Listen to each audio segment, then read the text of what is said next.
You ever have one of those mornings where the sunlight hits just right through the kitchen window, and for a moment, everything just feels okay? Maybe you're sipping your coffee, listening to the birds outside, and there's this quiet sense of peace that settles in. It's not loud or dramatic, it's subtle, almost easy to miss. But it's powerful. That right there is what we're talking about today. The beauty of finding joy in the little things, especially after 60. Now, I know firsthand that life after 60 can come with its fair share of challenges. Health changes. Family dynamics shift. Retirement brings a different kind of rhythm to your days. Some people find it freeing, others find it disorienting. But what if I told you that some of the greatest joys at this stage of life don't come from big vacations or major achievements? They come from the smallest, quietest moments. Science backs this up, too. There's a fascinating concept in psychology called positive affect, which refers to the experience of positive emotions. Studies show that as we age, we actually become better at savoring small pleasures. It's called the positivity effect. According to research from Stanford University, older adults tend to focus more on positive information and experiences compared to younger people. That means we're naturally wired to appreciate the good stuff if we take the time to notice it. And that's exactly what this video is all about. Over the next few minutes, we're going to explore how to reconnect with the joy hiding in everyday life. We'll look at what the research says, share some stories from people just like you, and talk about simple, doable ways to make each day feel a little brighter.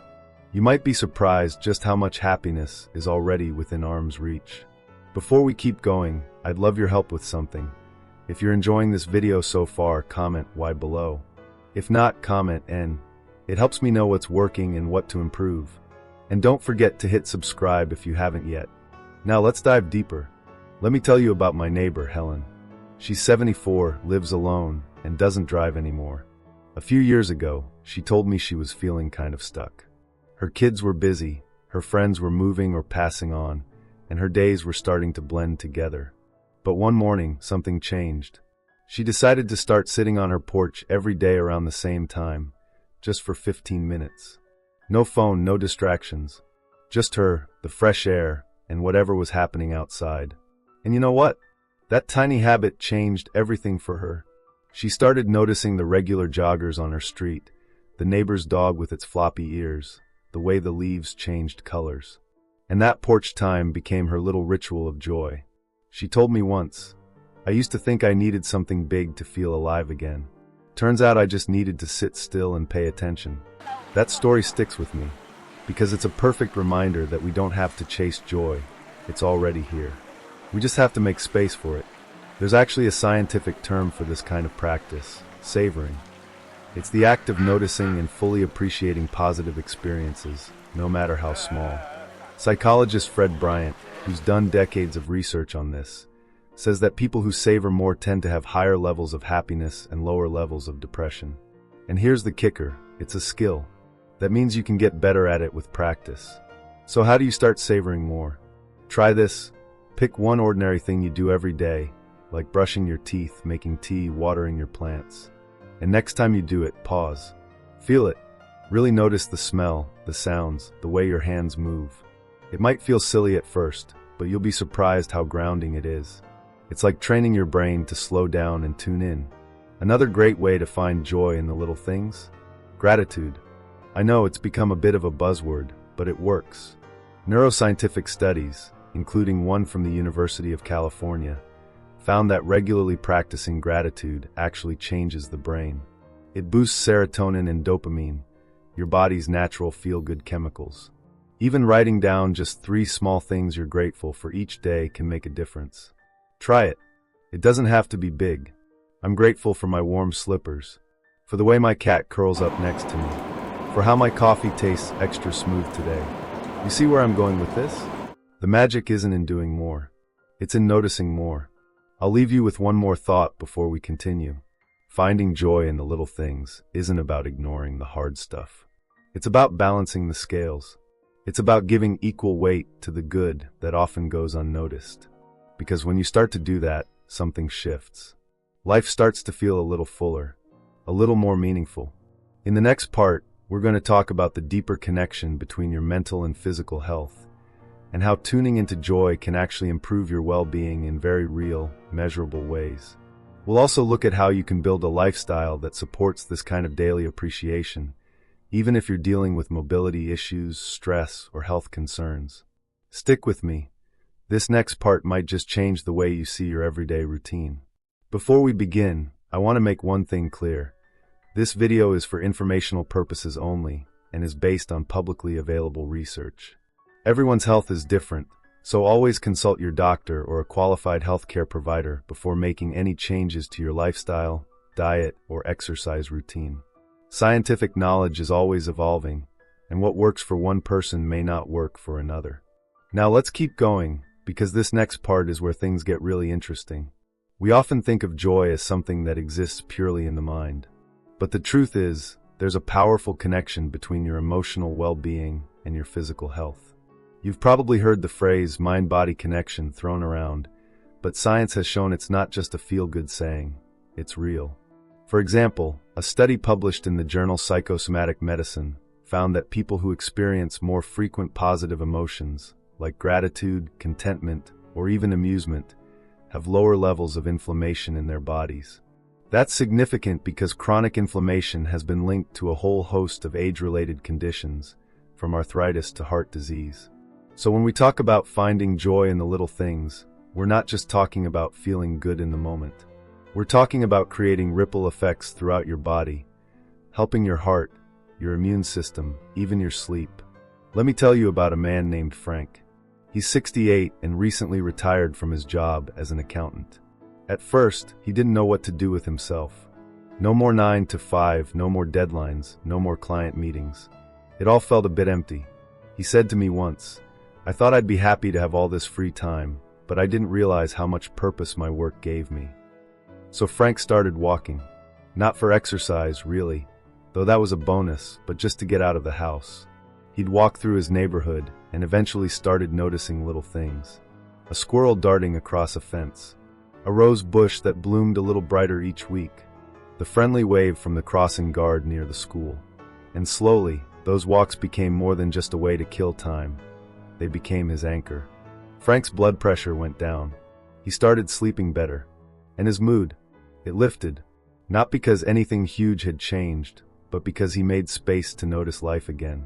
This is the kind of lifestyle shift that's so powerful after 60. You might not be chasing a promotion or raising a young family anymore, but that doesn't mean your days can't have meaning. In fact, this chapter of life gives you a rare gift, the time and space to slow down and live more intentionally. One tool that can help is something called mindful attention. It sounds fancy, but it's really just the practice of being present. And it's been shown in studies like those from Harvard and UCLA to reduce stress, improve memory, and even support better immune function. You don't need to sit cross-legged or chant OM to be mindful. It can be as simple as taking a few deep breaths before a meal, noticing the texture of the food, the smells, the sounds around you. Here's a fun idea to try: create a joy list. This is a little trick I've seen work wonders for people. Take a notepad and jot down 10 things that bring you a spark of joy, tiny everyday things. It could be the smell of fresh laundry, hearing your grandchild's laughter, or the first sip of tea in the morning. Keep that list somewhere you can see it. On the fridge, on your bedside table. And when you feel a little off, do one of those things. Not because it'll fix everything, but because it reminds you that joy is always within reach. And don't underestimate the power of connection. One of the greatest sources of small, consistent joy is simple human interaction. Saying good morning to the cashier. Sharing a smile with someone at the park. Calling a friend just to chat about nothing. These moments, while easy to overlook, light up the same pleasure centers in the brain that activate during big events. Loneliness, especially in our later years, can sneak up on us, but connection, even in tiny doses, is a powerful antidote.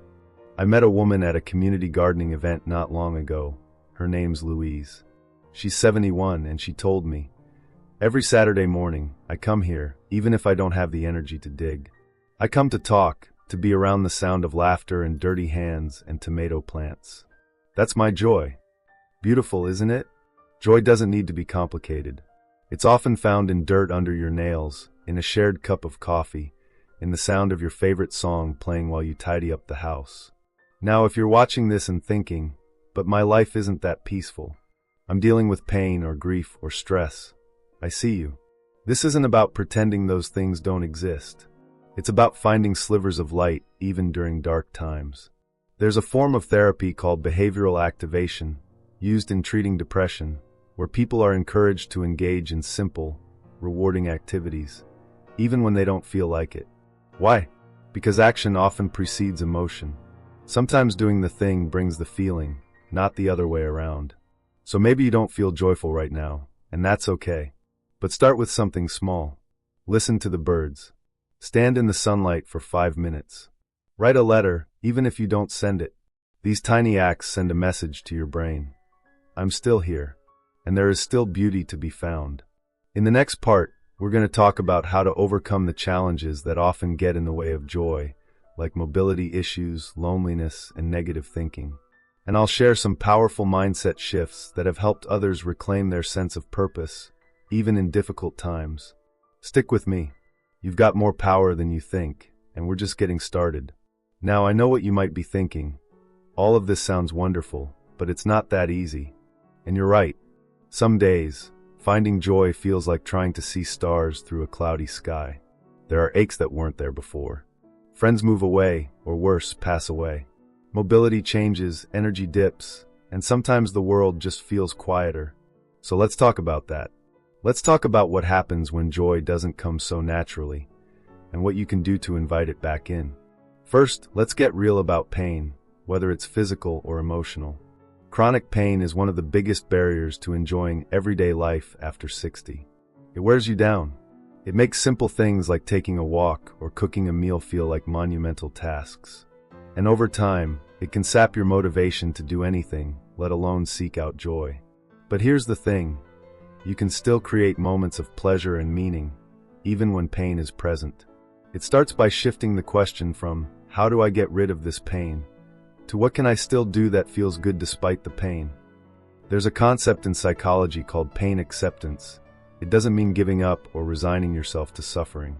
It means acknowledging your limits without letting them define you. Studies from institutions like the Mayo Clinic have shown that people who practice pain acceptance report better emotional well-being and even improved function over time. One man I spoke with, Peter, 74, has arthritis in both knees.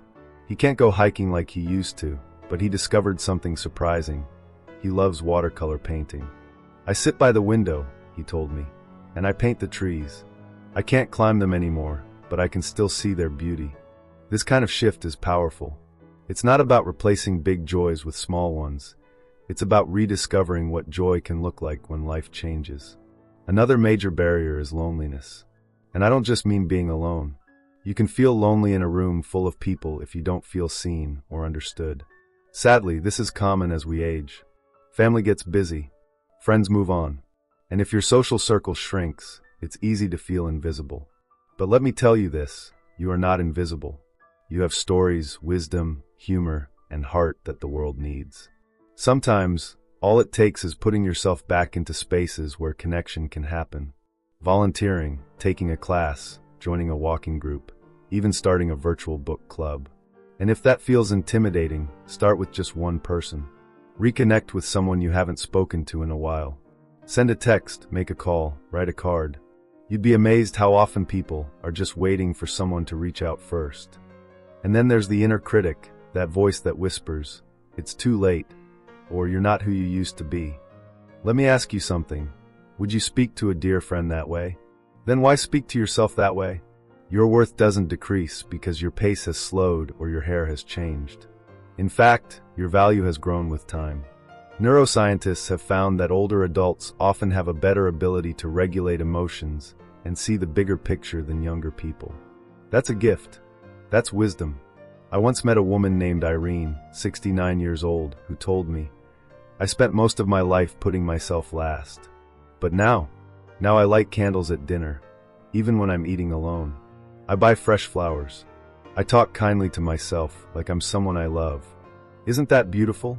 You don't have to wait for someone else to treat you well. You can begin with yourself. If negative thoughts keep creeping in, try this simple exercise. Every morning, write down one thing you're looking forward to, even if it's tiny. It could be your cup of coffee, a call with a friend, or even watching the sunset. Focusing your brain on anticipation helps rewire it to look for hope instead of dread.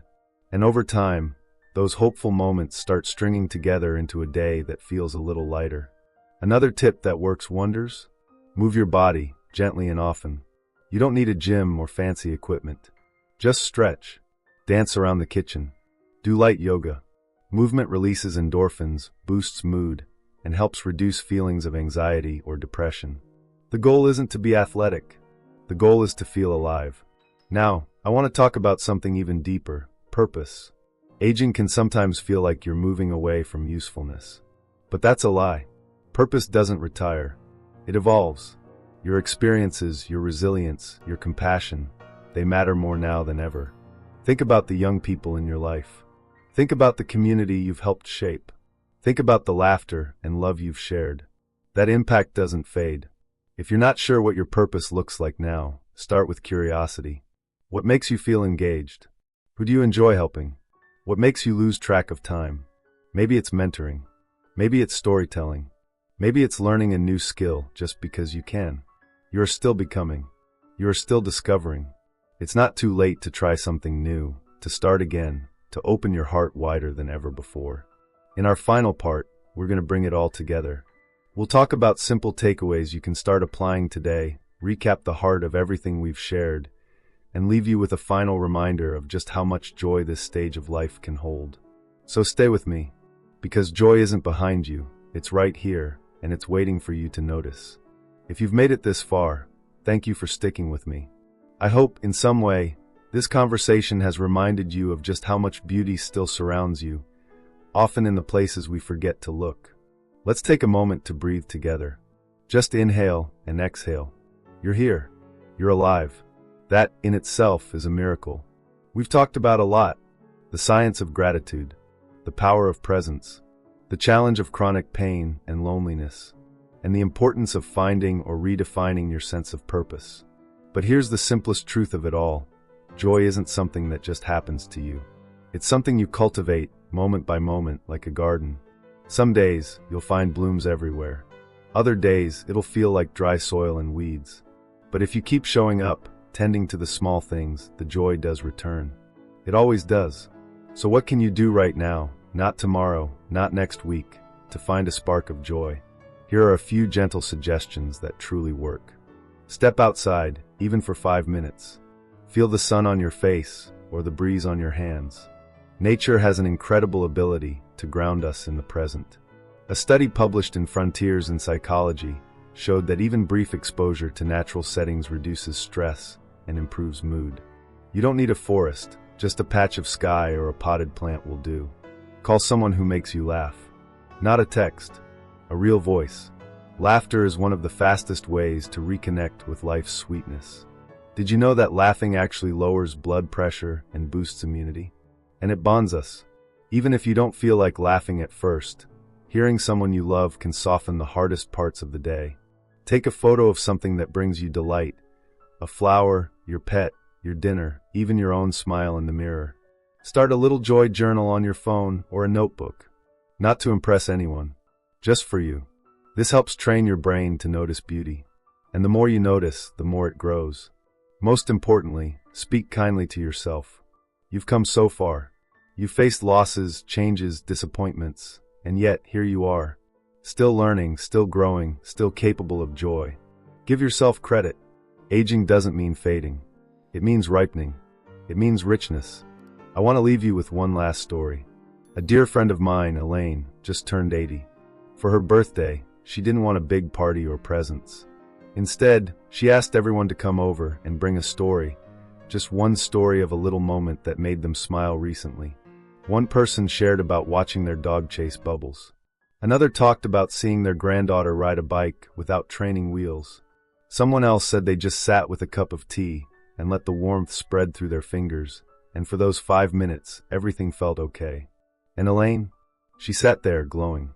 Afterward, she told me, "That was the best birthday of my life. So many little joys, all in one room. What more could I want?" That's the spirit I want for you. You don't need grand adventures or perfect days. You just need eyes to see what's already here. So let's recap gently. Gratitude isn't just a nice idea. It's a powerful tool for rewiring your brain. Slowing down and practicing mindfulness helps you savor moments instead of rushing past them. Connecting with others, even in simple ways, protects your emotional health. And giving yourself permission to find, or redefine, your purpose keeps your life vibrant and meaningful. Start small. One smile, one kind word, one step outside, one deep breath. Those little things, they aren't little at all. Before we say goodbye, I'd love to hear from you. If you have any suggestions for future topics or questions you want answered, write to us in the comments below. We're here to help, and your input could inspire our next video. And if you found this video helpful, give it a thumbs up and subscribe so you don't miss out on more practical tips for healthy aging. Here's to living your best life at any age. Because joy doesn't retire, and neither do you.